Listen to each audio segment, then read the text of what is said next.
काही मूलभूत प्रश्न प्रत्येकालाच आयुष्यात कधी ना कधीतरी पडतात, पण विचारसरणीनुसार प्रत्येकाची उत्तरं मात्र वेगळी असतात.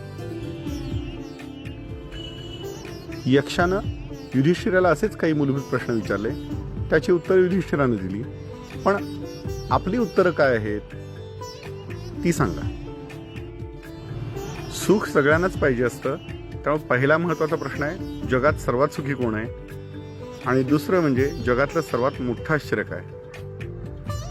तुम्हाला जी काही उत्तरं सुचतात ती कॉमेंट बॉक्समध्ये लिहा. 2 ते 3 दिवसानंतर या प्रश्नाची युधिष्ठिरानं काय उत्तरं दिली ती मी इथं शेअर करीन.